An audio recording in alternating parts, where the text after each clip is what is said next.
Good evening, college football fans. I'm Sam Gillette, your host of the College Football Roundtable. I'm joined today by Pop, who's most famous for his popping off. Maybe we'll get one tonight. Maybe we'll not. You'll just have to stick around and find out. We're going to be previewing the national championship tonight. If you're on TikTok, head on over to YouTube, search Bronco Nation Updates, and give us a follow or a subscription over there. Subscribe over there and leave your comments and questions, and we'll get them up on air. If you leave them over here on TikTok, we may get to them, but they don't always show up. So, yeah. So, Pop. Yes. We miss you on Bourbon Beer and Basketball, but that's a pretty good show. Yeah.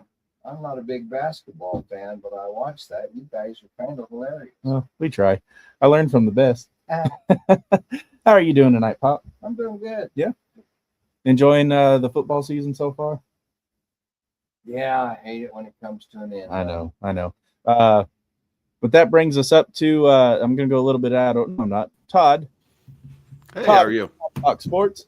Todd and I, we're actually going to carry the football tradition on shortly after March Madness is over, maybe even right at the end of it. We're going to do a UFL show, right, Todd?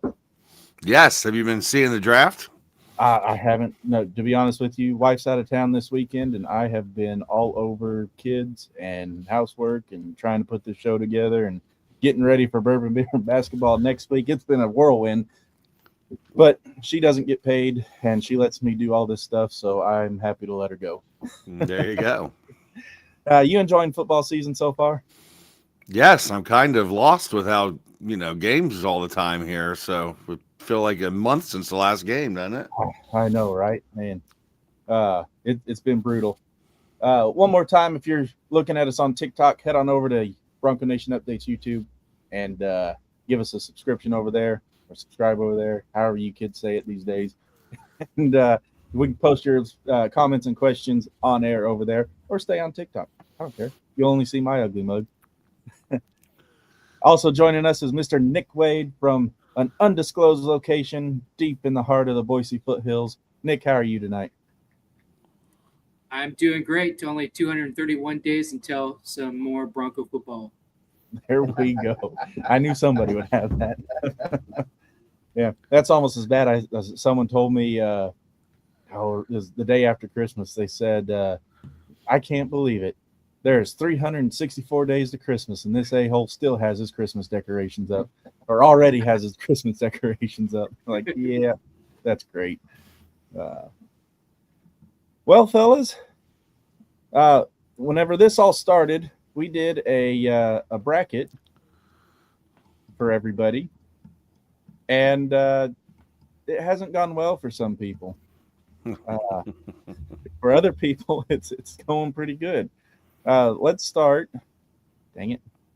Hold on. Screen jumped. We are going to start, I promise. Let's start at the bottom. Jacob Blademeyer, Bronco believer. He had a rough go at it. He currently is at the best he's going to do. He's going to finish 3-8. He's 3-7 right now. He had Texas Tech winning it. Not a great showing for him, but hey, not everyone can pick them all right. And then right now, another one. Sorry, Todd, but another one that just isn't there. Todd had Ohio State going all the way and beating Oregon to get there. Unfortunately, Todd, you're at the same boat as Jacob. You're 4-6. Best you can do is 4-7.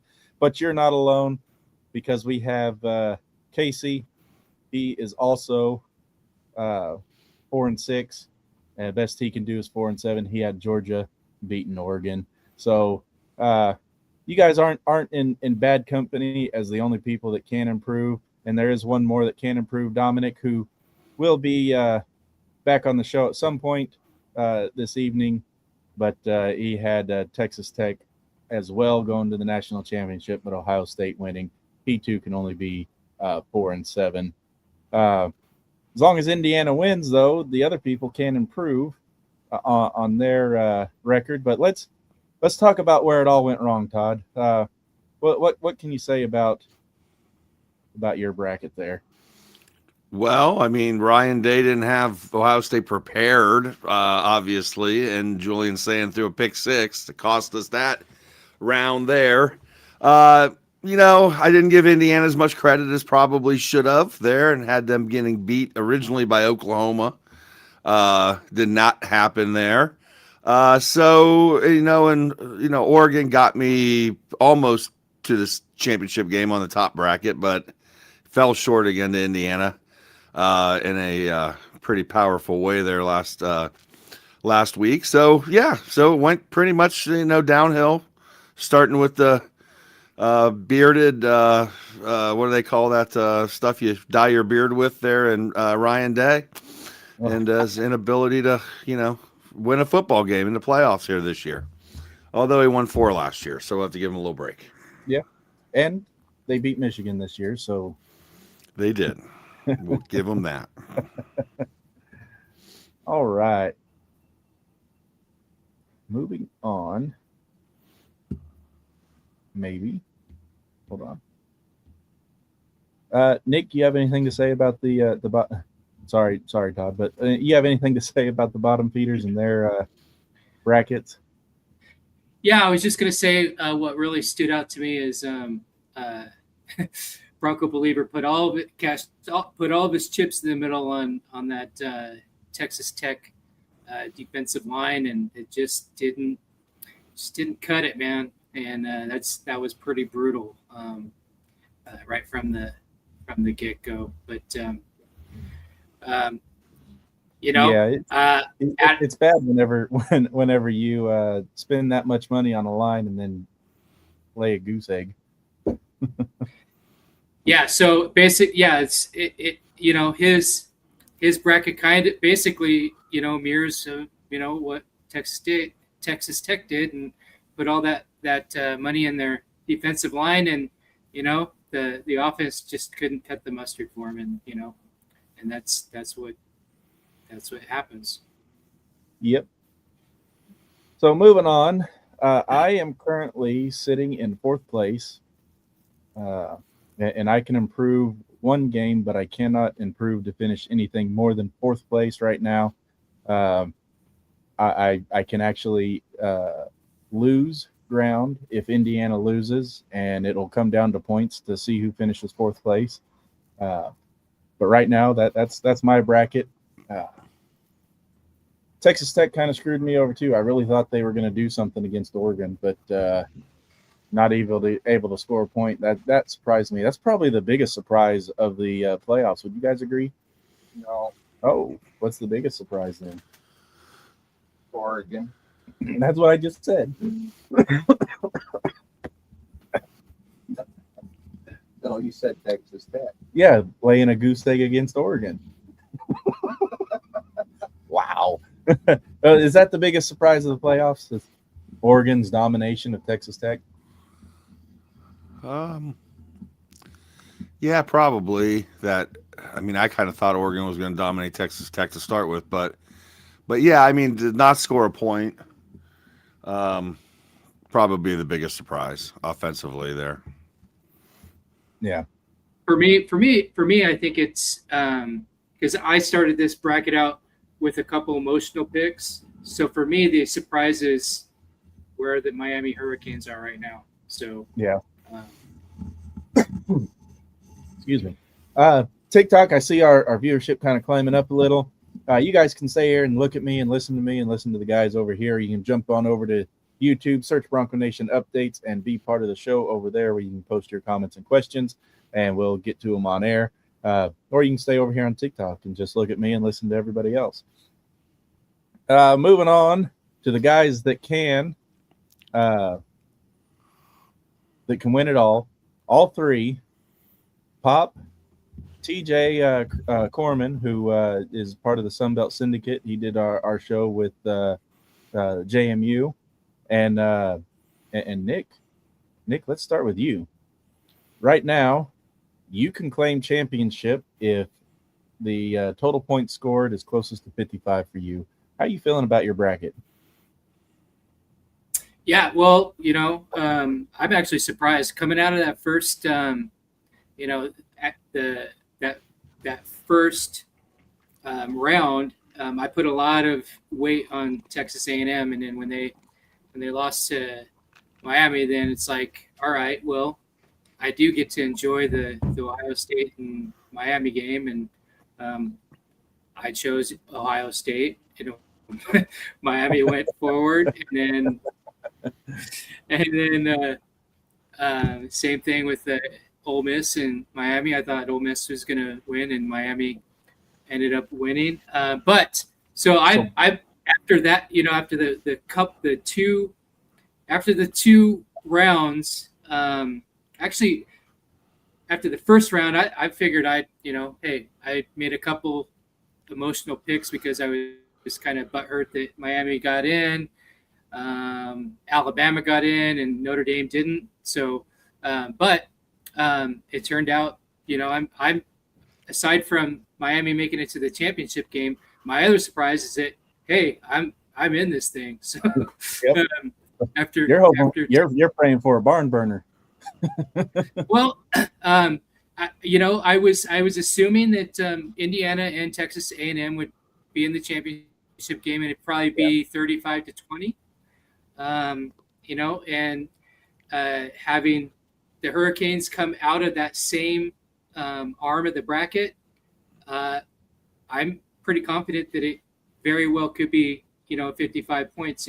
Especially since Miami's shown some offense, and the running back he's doing awesome.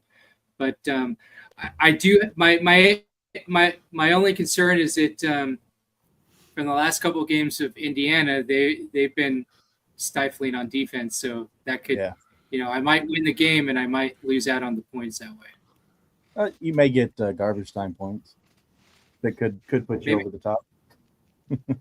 Maybe. All right. Real quick, TJ's not here to.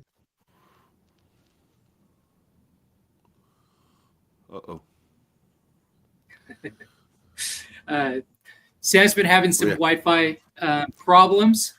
Let me see if I can pull up TJ's.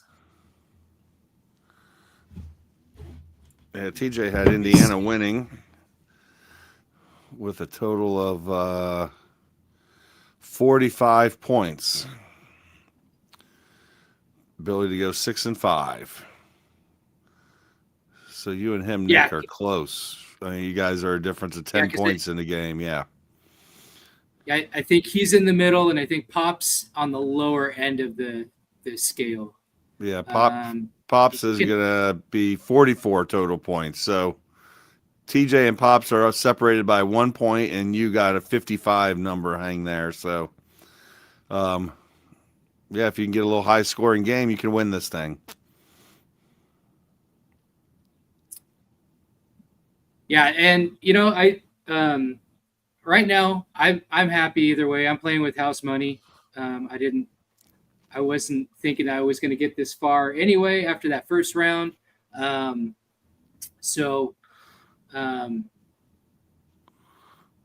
we got going on here? All right. Well, we can see him again. So my plug, I didn't plug it into the actual outlet. Oh. That would be helpful. So we covered TJ there. We're up to Pops, and he's got the lowest score, so he's hoping for a low-scoring game here, isn't he? Sorry, guys. Yep.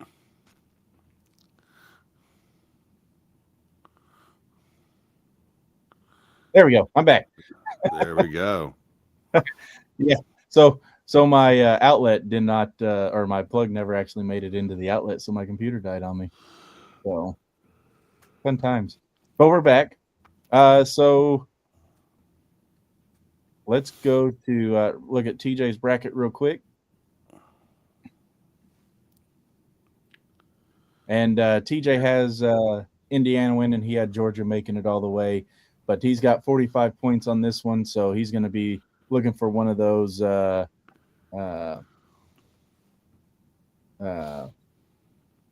mid games, like 2024 kind of games, to secure the win for him. But it doesn't matter who wins. You three are going to be duking it out for the championship. And Pop, you're over here right now. You're going to be praying for a defensive struggle because you have Indiana winning with a total points of 44 being scored.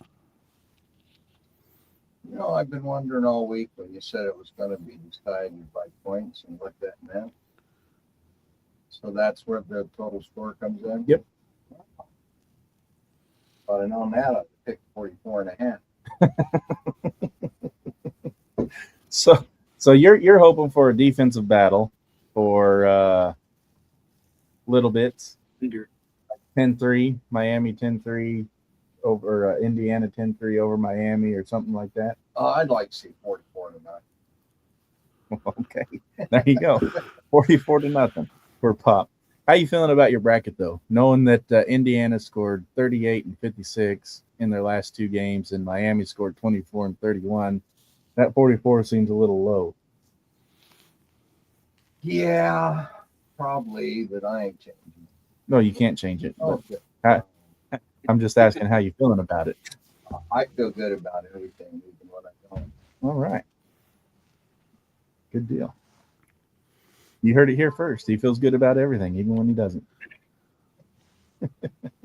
Well, what I was saying before you guys came back on is I feel good because like I said, after that first round, I feel like I'm playing with house money and just seeing how both Indiana and Miami have been scoring.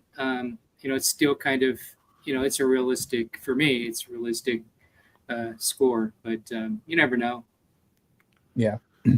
I see the views rising on TikTok.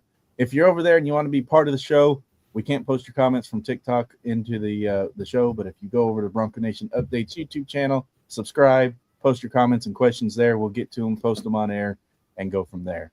We appreciate the TikTok audience. We'll try to, if you post a comment in there, we'll try to get to them, but sometimes we don't always see everything. So with that being said, let's talk a little bit about Miami. Miami famously losing the games that they probably shouldn't have lost if they wanted to be a national title contender, at least in public perception. But they found a way to get to it, just like Ohio State did last year, where they lost to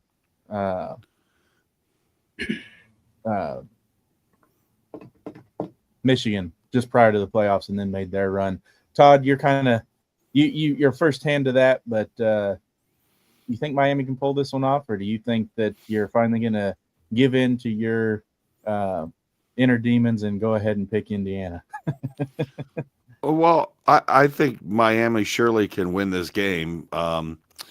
They have the ability to put the formula together to beat Indiana. Ohio State showed you that formula in the Big Ten championship game. They just couldn't convert on the field goal attempt, and another one that they just passed up on there to tie the game. So I think Miami surely can win. They're going to have to be almost perfect in this game, I think. And, Carson Beck last week against Ole Miss threw, 4 potential interceptions that Ole Miss dropped. He's going to have to not do that again, potentially, because I don't think Indiana will drop those passes like Ole Miss did. So, yes, I think Miami surely can win. The formula is to play a low-scoring defensive struggle, favoring Pops' total score there of under 44, and controlling the ball with Fletcher, getting some kind of chunk explosives out of Malachi Toney, and Miami surely could win this game. Yeah. Do any of the losses that they suffered this year, Nick? Obviously, if you're Miami, you're looking at how they lost and trying to exploit those same weaknesses.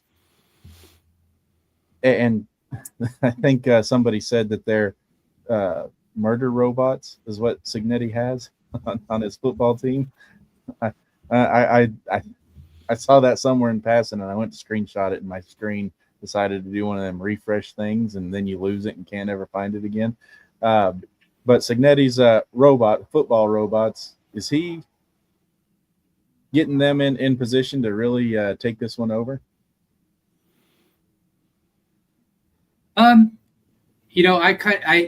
Going into the brackets here, I had already made up my mind about Miami, and I don't think they're the same team as they were in their regular season, obviously. But I think Kurt Signetti is a great coach, great motivator. He's done it at every place that he's ever been. I think he's playing those mind games that they work. And if he needs to get his guys ready, they're undefeated. So you gotta find an angle, right, to get your guys ready. So why not murder robots? Okay, why not?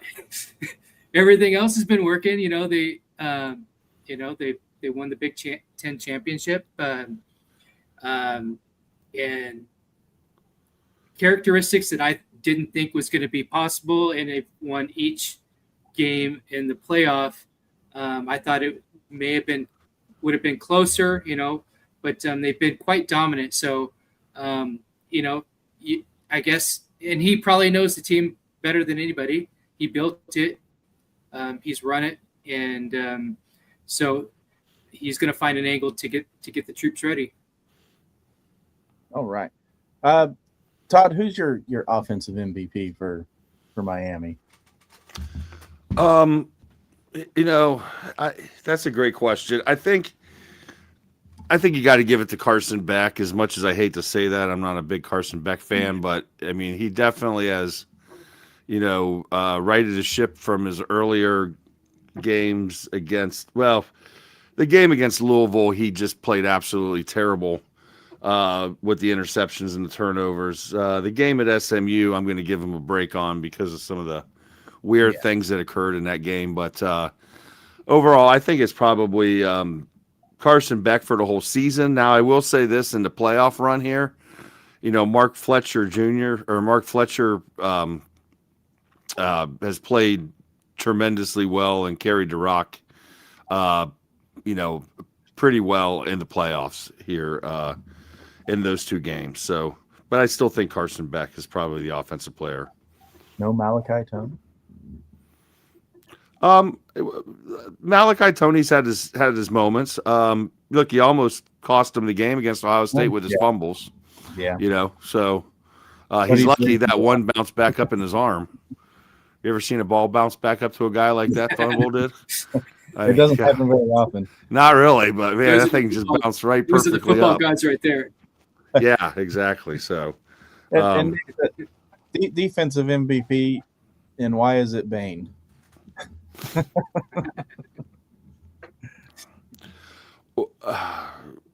It's definitely Bain, although Mesidor is pretty damn good. Mm-hmm. I think last week the secondary, considering what they were playing with, the injuries that they were occurring during the game and the fact that they needed those late stops, and they were playing basically two true freshmen there late in the game. That's going to be an interesting question going into this game. Remember, Miami still got the suspended player here for the first half of the game. I don't remember which guy it was that was suspended, but definitely a big part of their back end of that defense. So we'll see how that affects them in the first half against Indiana. Yeah. You guys have any storylines that you think is going to jump out to you that's going to decide this game? I think it's going to be the health of the defense for Miami. Look, they got pretty banged up 10 days ago. Yeah. So are they going to be able to, find enough depth to fill these positions against a pretty explosive offense? Yeah. And mine is going to be, and I agree with Todd on the defense, but also kind of keen in the point that he made about the offensive MVP of Carson Beck. It's going to be on what is he going to do in this game? Is he going to continue to, rise up to the occasion and, keep proving to Georgia that, he was the man. So those are kind of my storylines of this game. All right. Attention. Do not attempt to leave. Do not adjust your screens. Do not panic. You are experiencing the Sunbelt Syndicate takeover.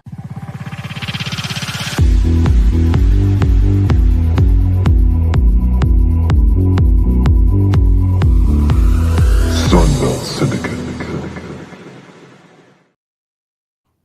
Let's go. Underdog in the house. I know Indiana's the undefeated team, but we got some G5 players, some James Madison players, some guys that were thought of less that have made the most of their experience here at Indiana. So excited to see this national championship game play out. I don't know if there's somewhere specific you want me to start off with, Sam. Unfortunately, joining late as I've got the hockey stuff on, coming right from the rink to get back over here in time. But no, this is talking about JMU North and how the they say that the big or the group of five doesn't belong, and then here they are. That's basically the playmakers of Indiana being the group of five. So, what's your take on Indiana so far, and the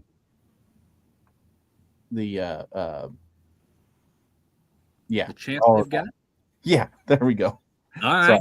Yeah. So, I mean, look, we know Indiana's the losingest football team in college football history. So they may be the undefeated team. They may be, I don't even know what the betting odds are right now. Is anyone, Todd, you got that in front of you or by chance?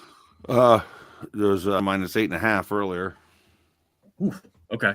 So they may be looking at a favorable thing there, but this team to me is still the epitome of the underdog, the team that you want to root for. They have 7 former James Madison players, and they're not just some average Joes that are on the team. Kalen Black, the running back, Elijah Surratt, the wide receiver, Aiden Fisher, the linebacker, defensive back, D'Angelo Pons, who's actually from Miami, so this is a homecoming game for him. Fernando Mendoza, also of the homecoming. Not sure if you guys mentioned that already without me or not. Other than the James Madison players, which was 7 of them, there are 5 former Sunbelt members that are also a part of this game. You've got quarterback Grant Wilson. Not going to see him on the field, but again, thought we'd mention that. A transfer at one point from ODU. Mekhi Jackson from my favorite team in App State. Once again, not a guy you're probably going to see much from, but again, listing off some of these guys. Dominique Ratcliffe, who actually spent time at both Texas State and Louisiana. You've got 2 long snappers, both from Georgia programs within the Sun Belt, in Mark Langston from Georgia Southern and Sam Lindsay from Georgia State. So you literally have half of the Sun Belt teams covered with representation on this Indiana team.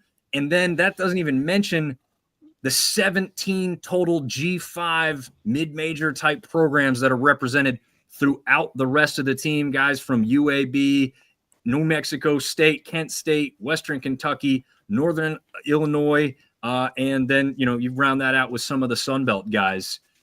Why do you think they would play well in this? Again, they've been told all the time, you're not good enough, you're not going to play at the next level. Well, they're proving it. There's also 4 of them. I'm going to name 2 already, but there's 2 more that are also from Miami, another homecoming thing here. But there's 9 from Florida in general. So there's going to be representation that really wants to come out strong and represent down here in Miami for this game specifically. I don't know. Again, how much did you guys talk on Indiana already? None. Just Miami. Just Miami? Just Miami. Okay. Well, I think defensively, we know Indiana's pretty strong, right? That is one of their strong suits. Mendoza, obviously, taking home the Davy O'Brien, the Walter Camp, the Heisman, and the Maxwell. We know just how good he is going to be. And I didn't honestly realize this. The backup to Mendoza is Mendoza. So he's got his brother. So that's 2 of the 4 Miami natives that are going to be representing Indiana in this game. I believe Indiana's going to have the majority of the tickets, as weird as that sounds, being down in Miami, but we'll see how much of a advantage that is. I got to get a question. I'll start with Todd and go to Nick and then Sam and Pop here. Miami is playing out of their own locker room. Do we know this fact? We already talked about this? Nope. Okay. So there is the Dolphins locker room. That is not the Miami Hurricanes locker room. There is the away locker room. Once again, not the Miami Hurricanes locker room. They have their own. Dwayne "The Rock" Johnson paid for Miami to have their own locker room at Hard Rock Stadium. So they are literally playing in the comfy confines of home within the home locker room that they're in every home weekend.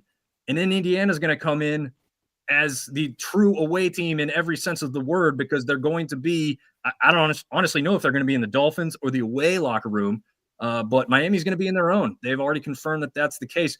I want to know, Todd, do you think that's like, we know Signetti, we know the head games and the way he coaches. Do you think he should have fought harder to have to Miami to be forced into, a locker room that is not theirs for a championship game? I don't think that really crossed Kirk Signetti's mind. He's more focused on the X's and O's of the wrestling, I'm sure. It is a unique situation, obviously, with Miami playing in the Hard Rock Stadium. I don't know that it gives Miami a unique home field advantage like it might other teams, just because, we've all seen Miami Stadium in a normal regular season game.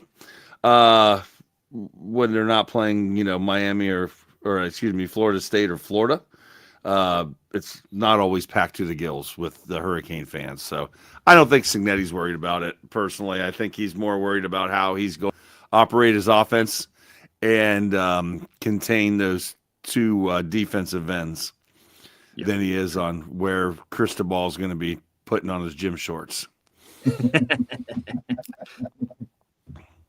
Nick, what are your thoughts on that? And I don't think, I don't know if he knows or not, and I think even if he did know, I think he's going to use that to his advantage, build up that adversity for his players. We've seen it at JMU.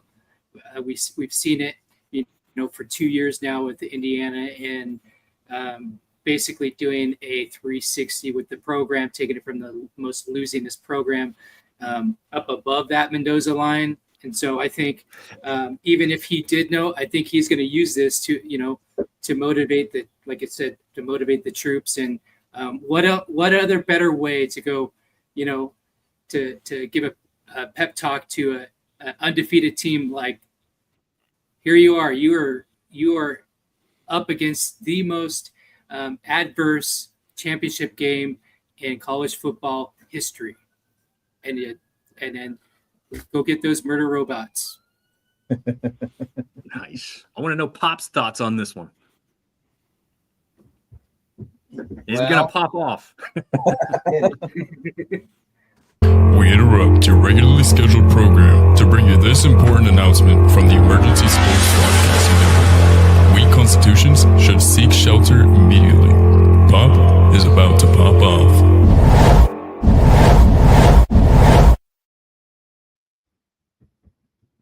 This is insane. Everything we go through, rant and raving about trying to get equality in football and all of this other kind of stuff. First, just Oregon sticks in my craw. I mean, what do you do with a bunch of ducks? How did they get in anyway? What kind of game was that? JMU would have been better to watch than what it was to watch Oregon in that game. I mean, you surround those guys with cardboard, and what do you got? A box of quackers. They're ducks, Daffy Ducks. We need Mel Blanca in here to do his invitation and go, da, da, da, da, da. That's all, folks. And then you get down here to Miami. Is Miami any better? I don't think so. How'd they sneak in with where they're at? I have no idea. And then they get their own locker room. Then they're playing a home game. Indiana has to do the traveling when they're the ones. Look, they got all those Sunbelt kids in there playing, proving themselves, and these guys are down here on accolades they don't deserve. I think there should have been something said, whether it affects the game or not, that made it to where it couldn't happen. There you are to money. How do they get their own locker room? Oh, yeah, Rock bought it for them. Money, money, money. Why is it that anytime there's any kind of discrepancy within an inequality in college football, what's this always come back to? Money, money, money, money. I hope the Hurricanes get blown plumb out of the saddle. that Indiana proves that all of those boys that are working hard in the lower class schools get a bunch of them put together and they're going to a national championship. This almost feels like Indiana is a representation of the validity of the G5s having a shot at a major title. There, I'm done.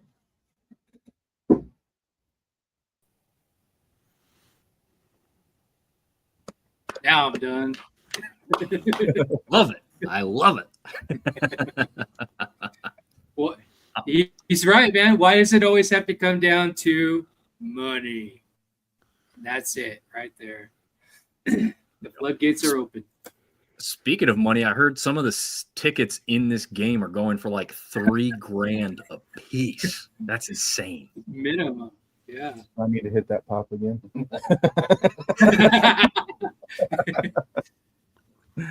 Oh, I think they said the average price is like 4,200. You know, something That's like great. that. I'll be honest, even if my favorite team got there, I think I would save that money, throw one hell of a party at my house with a bunch of fans alongside me, have a great time, and not have to worry about much else. Like how much, which mortgage payment do I have to skip to, make this right? A bunch of them. Yeah, that's true. If I had the money to buy like all of us guys tickets there, I'd give it to BNU, let Nick do something with it. There you go. Go to better use.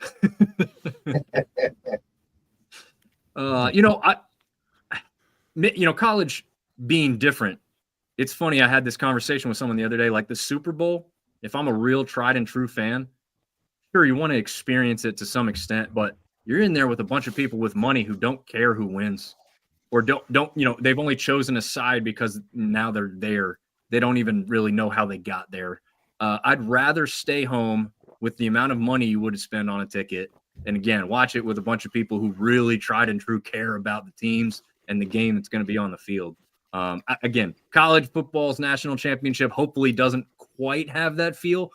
But once again, like Pop said, we're going towards this money. We're going towards this pro model. And I hope it doesn't start getting to that point where they price out the diehard fans that have been there every Saturday throughout the fall. And now there's almost impossible chances to get these tickets unless maybe you get lucky with the lottery. But I've heard even Miami home, season ticket holding fans from Miami who are like high ranking season ticket holders didn't even get their shot to buy these things. So it's kind of crazy. Yeah, some people go to the Super Bowl just for the halftime concert. So, you might, I could see the college football thing, morphing into something like that. And that'll probably see even more people out that actually want to watch the game. Yeah. My dad's been to a Super Bowl, been to a championship game, went to Indy after 500. And he told me I never want to go. And I asked him why. He says, for one, all of the people that go are stuck up snobs and could care less about what's going on. They're busy proving how important they are. And you get better coverage and better commentary sitting at home watching it on the TV rather than what you see when it's live, because you get no reruns. You get none of the extras that come along with it. He says, so that it's not worth going. So I've never bothered to go. It's a good point. It's so much better though when you're in person, especially at Notre Dame. Golly, you would enjoy we're not that. talking about Notre Dame. We're talking about the playoffs.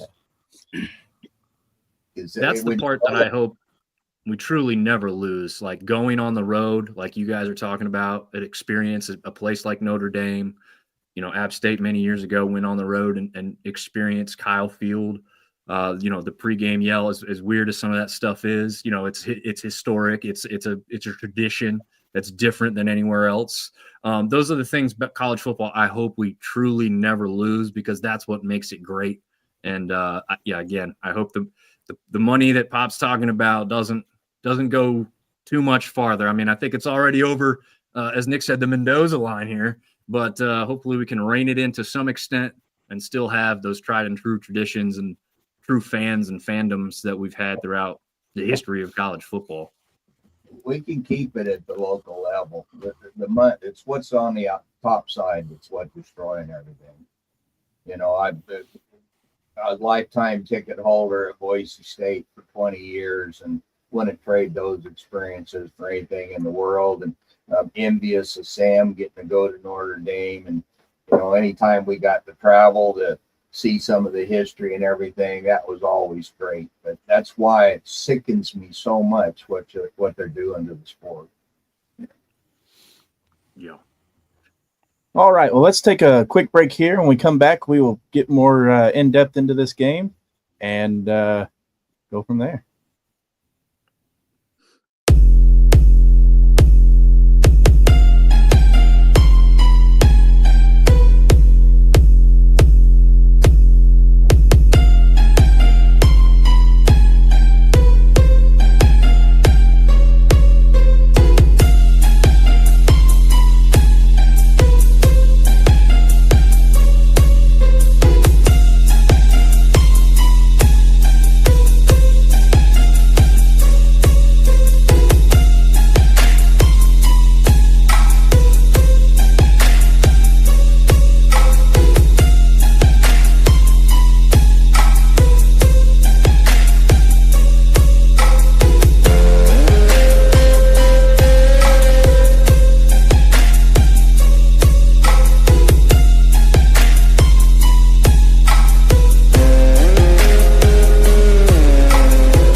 All right, and we are back from the break.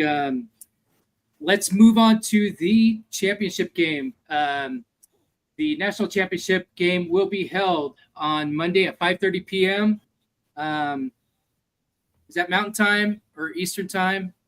Is Eastern Time 7:30? I believe so. I think mine's okay. 7:30 Eastern Time at Hard Rock Stadium. You can watch it on ESPN.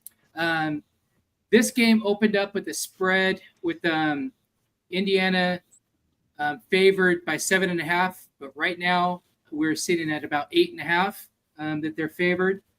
ESPN has this matchup with the Indiana Hoosiers winning 68.3% of the time.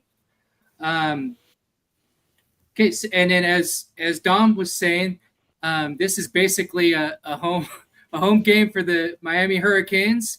As we get into this, we've been going through this long, strange trip through the brackets. Todd, what is your overall thought of these two teams going through the gauntlet and meeting up in Hard Rock Stadium?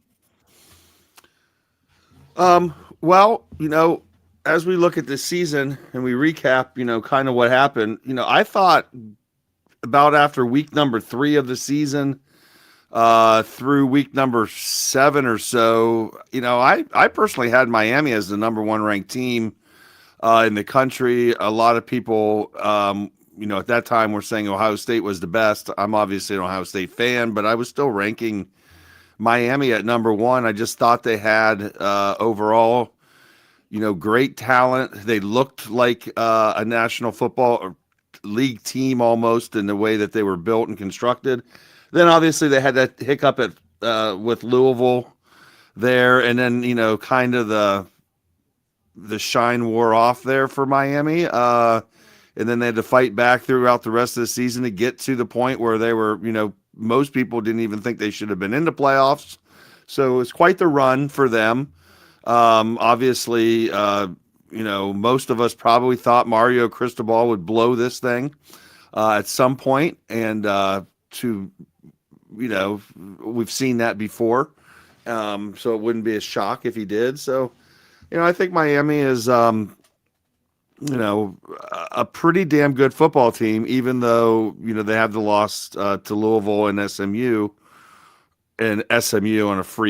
on a ridiculous call, but overall, I think Miami's had a very solid season, and I think they're right where the talent level that they have got them to here. So pretty impressed with that.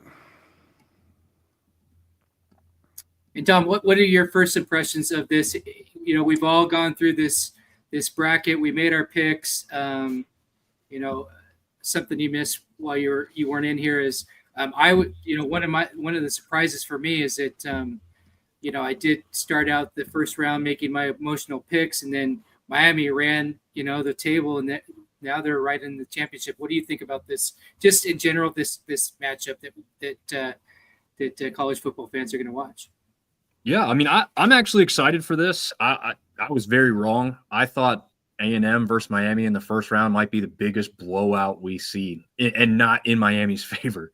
I thought there was a reason why the ACC champion wasn't chosen, because the ACC wasn't all that strong this year, right? We had a 5-loss Duke team win the championship there.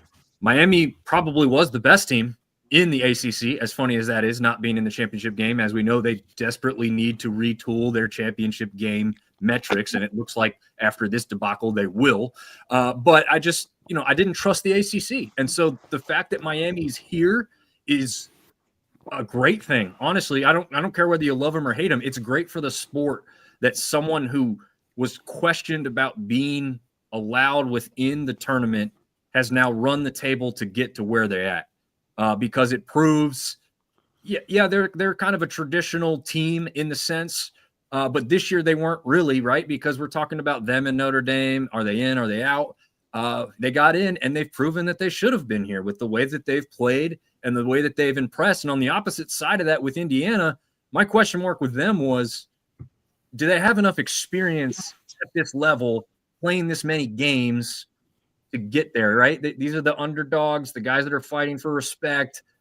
But does that magic run out? And it hasn't. And so, again, Indiana, another team, I think, whether you like them or hate them, you got to respect the fact that we have such a great matchup that isn't the same teams we saw in the 4-team playoffs for many years in a row.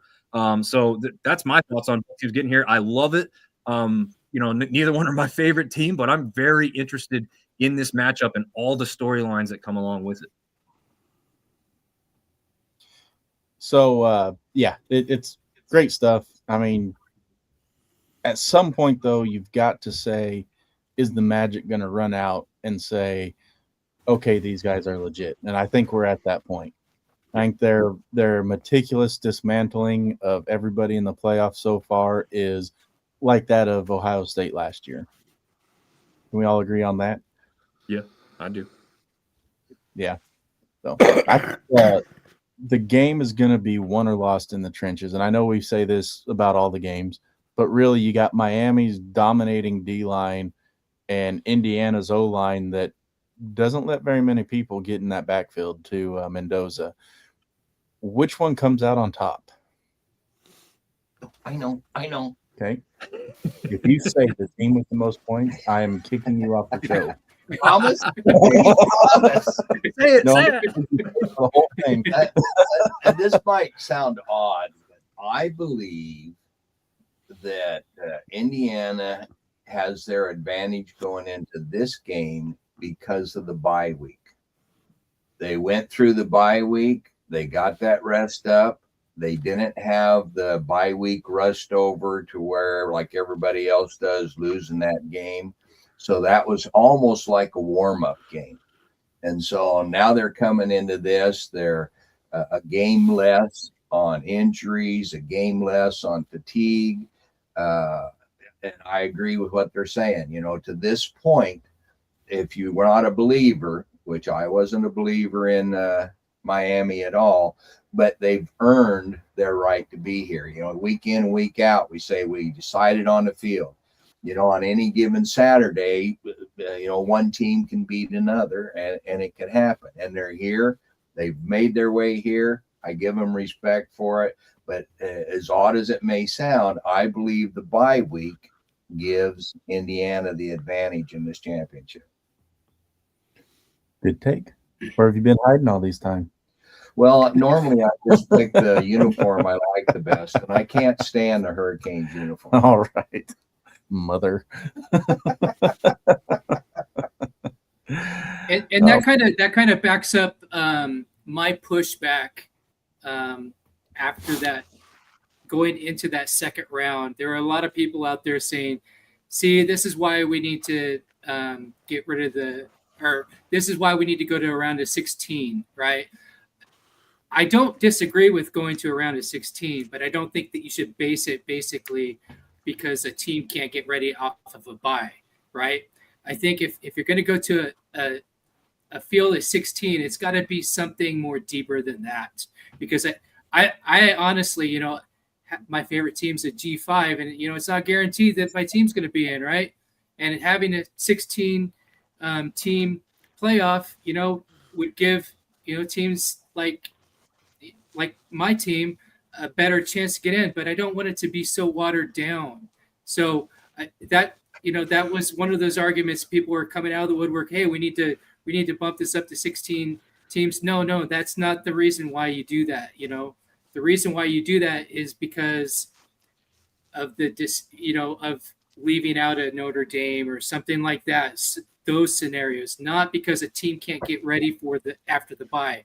That's just, you know, that is just getting prepared, getting your team prepared. That's not a reason to expand the field to 16. Yeah, but the real reason to expand it to 16 is because you realign to 12 conferences and your committee only picks 4 other teams to get in. Just saying. So like Miami's D-line, Indiana's got a pretty dominating D-line as well, even without their star defensive end that got injured celebrating the win against Ohio State, which Todd's kind of laughs at, I'm sure. But Miami's also got a great O-line. Is the same ring true for Indiana's D-line, Todd? Yeah, I mean, I think this game is going to be definitely who can pressure the quarterback is going to have a great chance to win this game. We haven't seen Mendoza really be frustrated this year or this season, throwing the ball. He did take that massive hit in the first play of the game against Ohio State in the Big Ten Championship, but got back from that and shook that off. So how is he going to, hold up against the pass rush? But I really think that, Indiana, trenches wise, they're very solid both ways, both sides of the ball. I just don't know. Yes, Daly's hurt with the injury, but they really haven't missed him as much as I think we thought they might in the playoffs.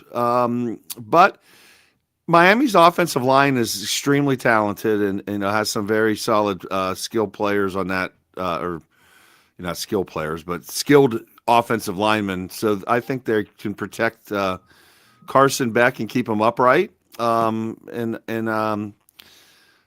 be really the key to the game for me is who can stand upright and make the passes and hit these throws when needed. It'll be interesting to see how that shakes out. Yeah. Dominic, you think Miami's O-line is going to be able to hold them at bay? Yeah, I think I don't see, Indiana controlling the entirety of the game like they did against Oregon. I don't see that type of a game happening here. I think this one is going to be a lot lower scoring. I'm not sure what the under is, but I might look at taking that because of how dominant both lines are. I think we're going to see, a little bit of the ground game getting stopped because of that and forcing both of these quarterbacks. So as much as the lines matter, I think the quarterback play obviously matters just as much, and they really go hand in hand, obviously. I think with Mendoza, you're looking at a guy who can get rid of the ball quickly, but rarely panics, as Todd kind of alluded to, with him just not being beaten up much this season. So he can use his feet to get out of the pocket and get out of pressure better than Beck can. He's only thrown Mendoza, that is, 6 interceptions all season. Compare that to Beck's 11. So, again, it's not the same competition, but it's a stat we can look at to see what we think or who we can trust a little bit more going into this game. And if I'm Indiana, I'm saying, go ahead, try and beat us, Beck, because we don't think you're good enough, right? I don't think he's at that level of Mendoza here where he can get it all over the field and he's going to hurt you a lot. I mean, that biggest play for one of the bigger plays from Miami in that game, that last game, was kind of a broken defensive matchup, if I'm not mistaken. I think they hit somebody wide open down the middle of the field. So I trust Mendoza to get the offense moving and get the ball downfield and to his receivers a little bit more than I trust Beck to do it. But again, we're talking about this being a home game. Beck still has a lot to prove, just like anybody else. So I think it's going to be a heck of a game. Yeah. Speaking of Beck and Mendoza, it's going to be a great storyline in this game. I'm sure they're going to be talking about it. Heisman winner versus what is he, 7th year senior? So, who's going to go off the draft board first? Is the winner going to go off first, or are they still going to stick with the Heisman winner? I think it'll be a Mendoza for sure off the board first. Yeah. I would have said I had a harder decision. Oh, go ahead, Nick. I think we're watching the Vegas quarterback on Monday. Yeah, I would have said I would have had a harder choice to make between Dante Moore and Mendoza than I do between Mendoza and Beck. I think Beck's kind of a clear third to me. It would have been more Mendoza for me. Yeah. Let me specify that the Vegas quarterback's going to be on the Indiana pocket. There you go. I think it's going to be Cignetti. He's not going to the NFL. I think he'll be the first to go. Nah, he's already came out and said that he's a college guy. He has no interest in the NFL. Money. He makes He's kind of in the NFL with how they're running things these days. Yeah. Right. Yeah. So you guys may have touched on this while I was gone. Miami, it's a home game, and yet they come into this as an underdog. What's Miami got to do to flip the script and really treat it like a home game? They're kind of like the ACC's Houston. If you watched Houston, they had a top 25 matchup in Houston, and you would have thought that they were D2 bottom feeders with how many people showed up. Miami doesn't sell out.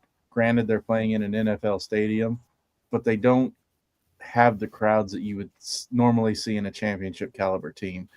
Is that going to play a role, and is that why maybe Indiana's got such a bigger spread than probably what they should have?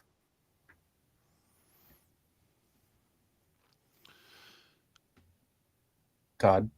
Oh, you look like you're plugging something up, so I figured let's go with you. Oh, no. I mean, I really don't think that this. I think there's a lot more being played about the home field advantage here than what there really is.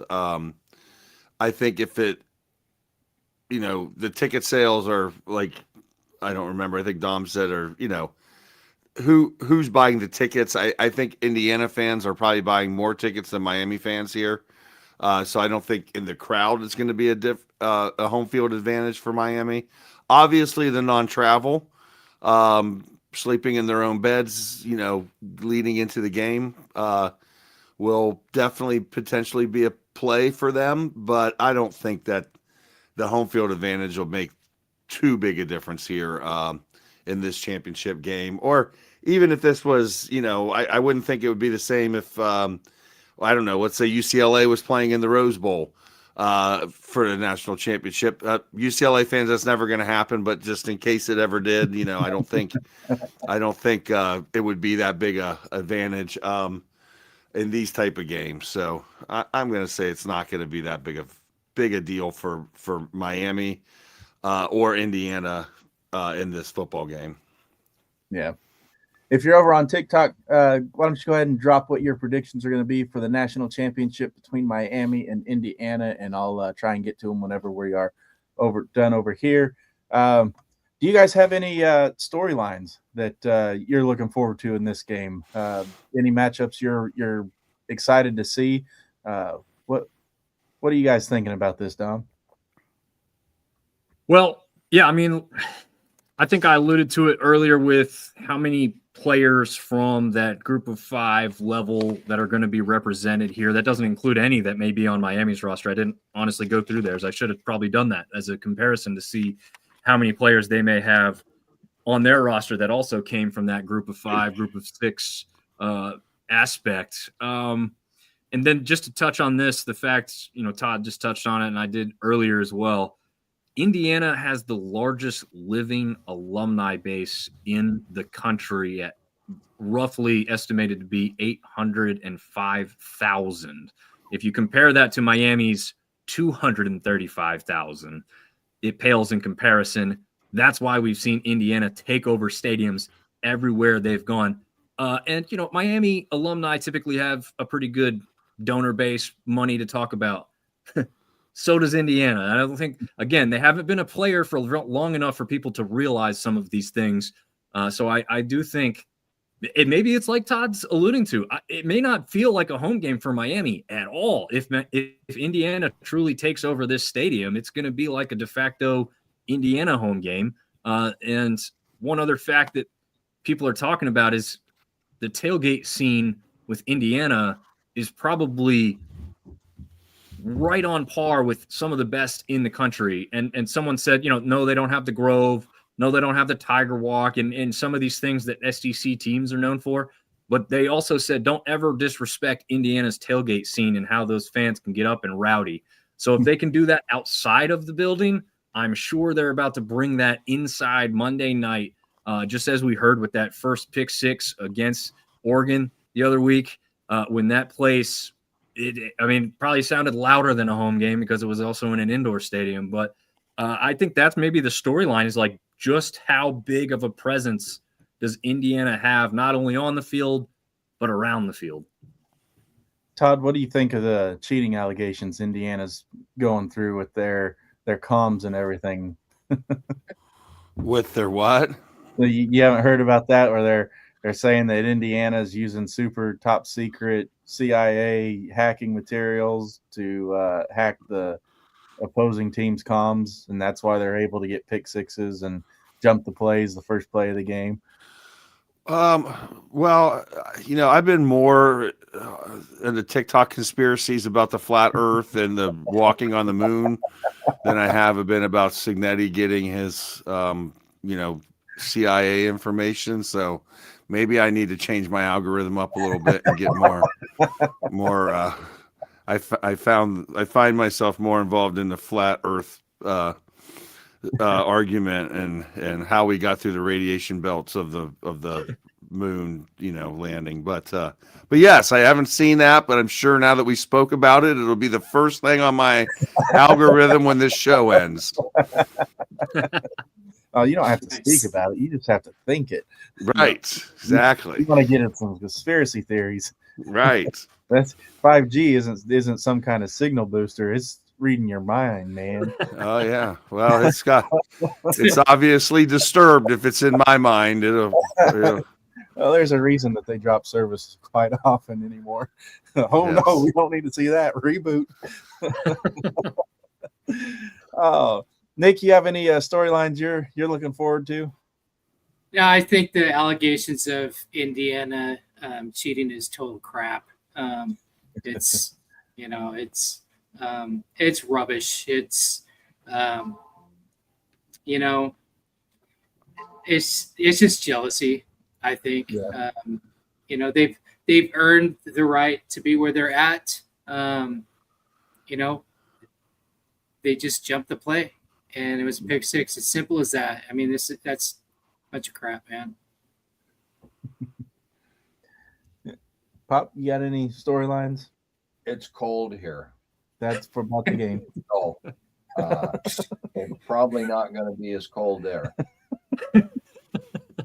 For those of you who don't know, we like to be outdoors like the teams are going to be outdoors. Granted, they're going to be playing in a lot warmer weather than this, but hey, it ain't football season if you ain't doing things outdoors. It's only looking to be around 55 to 58 degrees at kickoff there in Miami, which is basically like 30 degrees for you guys. You're fine. The Indiana fans will have their what do they call them things? Bibs with no shirts on, but the Miami fans will have their toboggans and winter gloves on. 53 degrees. Todd, did I already ask you if you had anything you were looking forward to? Yeah, I mean, I don't think you did, but I'm just looking forward to, seeing this crazy season culminate with a national champion that I can honestly say I don't believe one single, talking head or anybody in the country had a matchup of Indiana and Miami going into the season. And we're in this crazy world of college football, and I think we'll see more of these type of potential, matchups at the end of the season that no one saw coming at the beginning of the season. So I'm excited about that. Yeah, I want Indiana to win just so Feinbaum has absolutely nothing he can say come Tuesday morning. He's out there saying, "Oh yeah, come Tuesday morning, no one's going to be talking about it. It's just going to be another Hodrum national championship. No one's going to talk about them." Like, yeah, like Dom said, 800,000 alum strong. You're going to hear noise about it, and they haven't had anything to be loud about forever outside of basketball. So that this is going to be a big deal, and why, like you guys said, that Indiana's going to take over Hard Rock. Yeah, and I think Indiana basketball hasn't even made the tournament in like 7 or 8 years, so they really want this football championship. I don't know that Indiana basketball has really been relevant for 20 years now. I mean, they've been pretty lackadaisical there in basketball. Yeah. So All right. Well, let's get final predictions. Pop, you need, 44 points? Yeah. So what's your score prediction for this game? And I've got to break it down between the 44 points. Nope. I'm just letting you know what you That's need. what I picked. Yeah. I think the game's going to be played between the 20-yard line. So I believe it's going to be low scoring. Probably going to be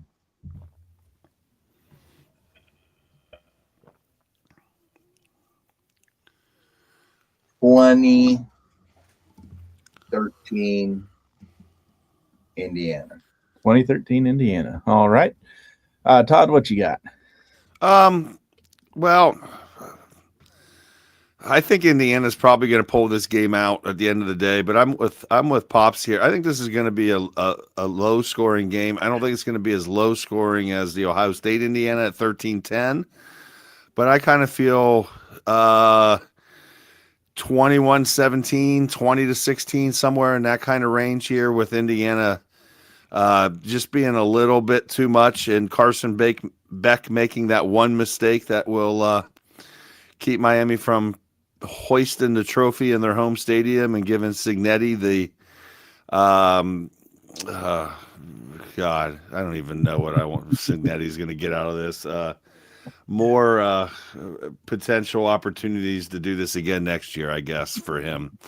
But yeah, so I think it's a low-scoring game. I think Indiana ultimately wins it, and but it should be entertaining, even though it'll be a lower-scoring game.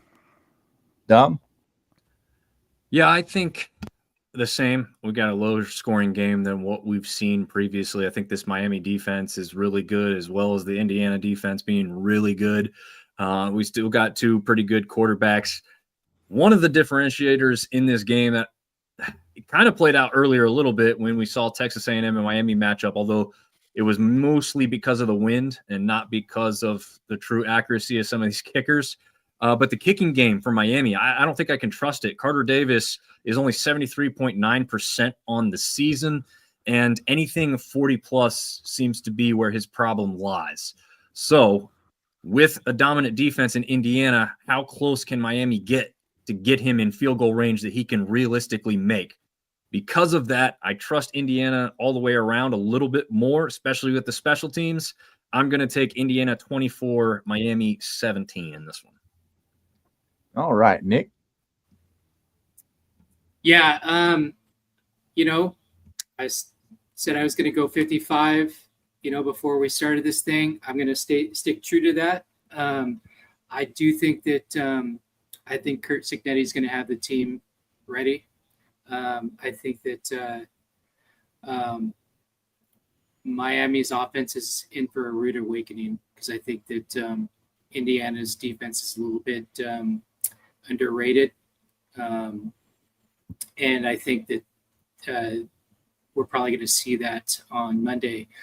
And then on the flip side, I think that in the trenches on the offensive side for Indiana, I think Pat Coogan, the center, is going to have something for Miami.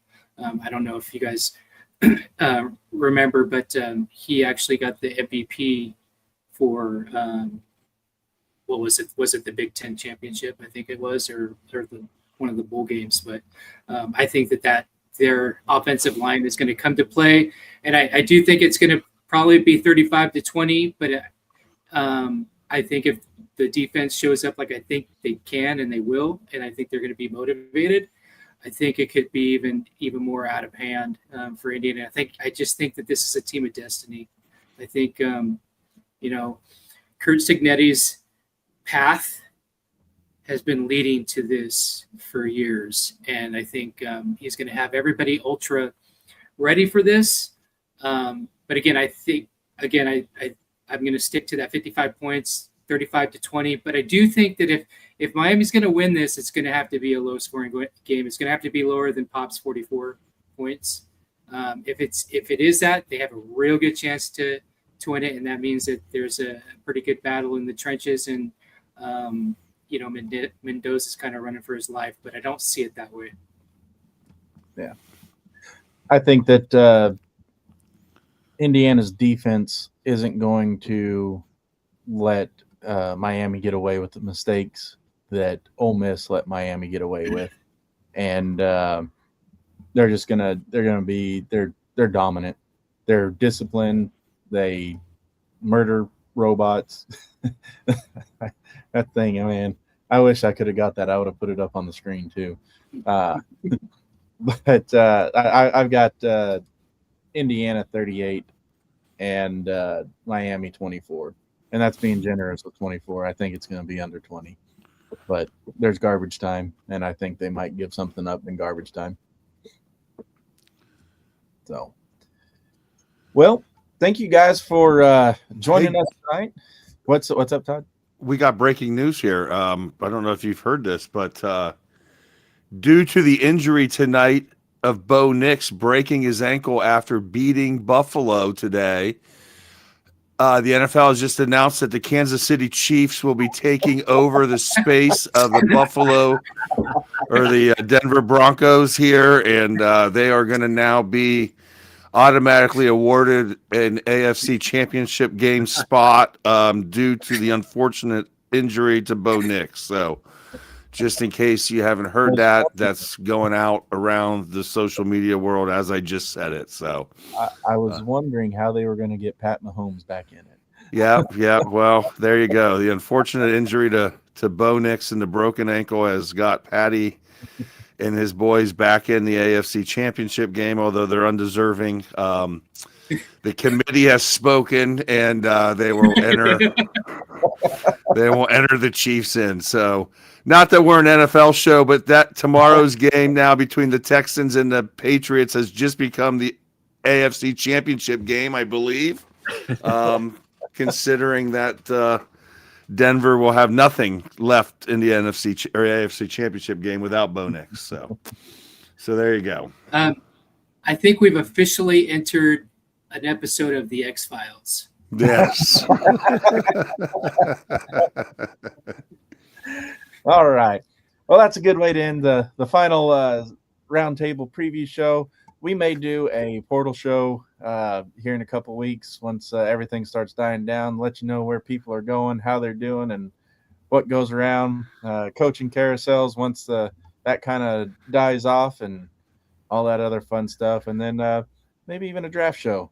We got some things in the works, but for sure, towards the end of March Madness, Todd and I, we're going to be hooking up and doing a UFL show. And you guys, if you want to be part of any of that, you're more than welcome to. Just let me know. If you're out there watching and you want to be a part of the Spring Football League, the UFL, give us a holler and we'll work with you and put you on a show like this. But thank you guys for coming out. We have every Wednesday night, Bourbon Beer and Basketball, showcasing local brews, favorite bourbons, and talking all things college basketball. We got Johnny Yates, a gold certified Team USA basketball coach, certified basketball coach. He's not a Team USA coach, but he does have Plano West. He's a coach for Plano West here in Texas. And we got Mr. Dominic Corsetto's on the show with us, and Nick Wade who comes in. Mr. Josh Fife brings a wealth of ACC knowledge and some Pacific Northwest knowledge as well. And Mr. Casey Wick, he comes in with some of that Northeast knowledge as well. Who am I missing? 1, 2, 3, 4, 5. You. Me. There we go. So yeah, join us Wednesday night, Bourbon Beer and Basketball. We start out with 6 people, but the more you drink, the more people show up. So, so yeah, if basketball's your thing, go ahead and give us a like and follow. Todd, you want to shout out any socials for yourself? Just Todd Talks College Football on TikTok, Instagram, YouTube. Follow there and subscribe, and all that jazz.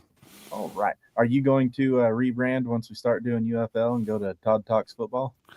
I don't know. We'll figure it out. Maybe. Who knows?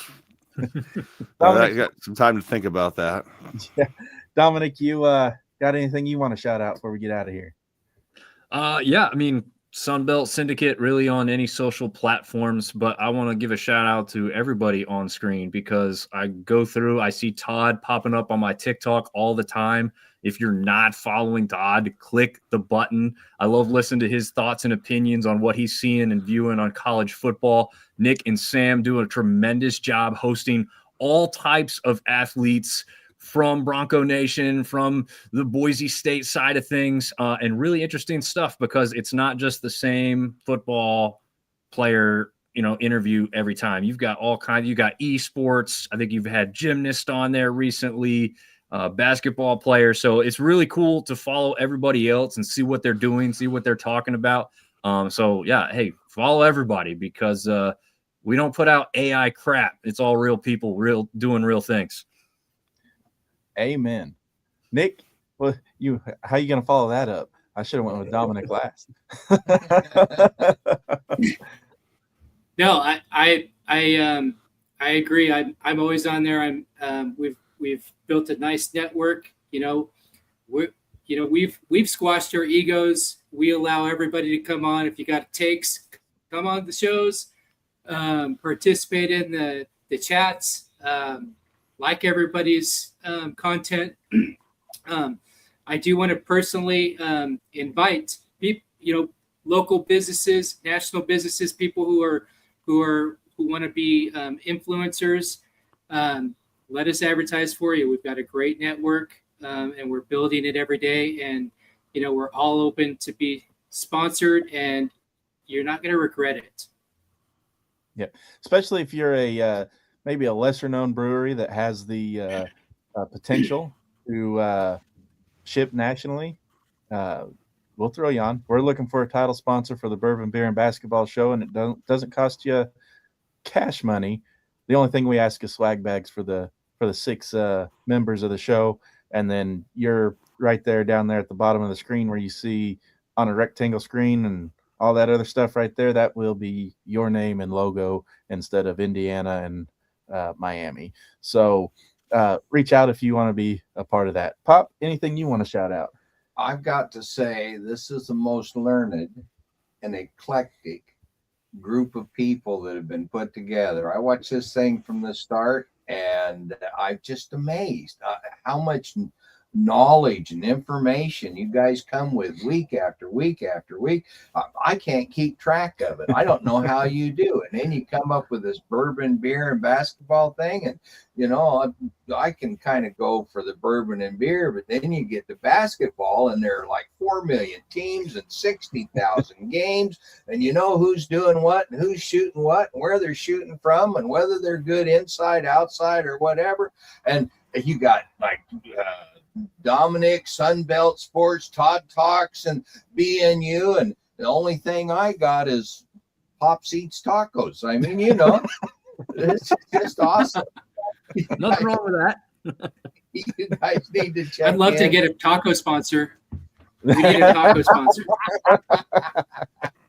Yeah, it's been a pleasure, gentlemen. It's nice to have met you, and I feel honored and humbled and everything else to sit in this chair. All right. Well, next year, Pops, we need the Pop-Tart Bowl to get a Pop-Tarts off or something like that. That's what we're looking for a sponsor. Pop-Tarts off. What's your favorite flavor? What's your favorite Raspberry. Raspberry. Woo! Didn't even have to think about it. All right, TikTok. Thanks for joining us tonight. We're going to go ahead and end the live stream now over there. Like, share, follow everybody. Todd Talks College Football on TikTok.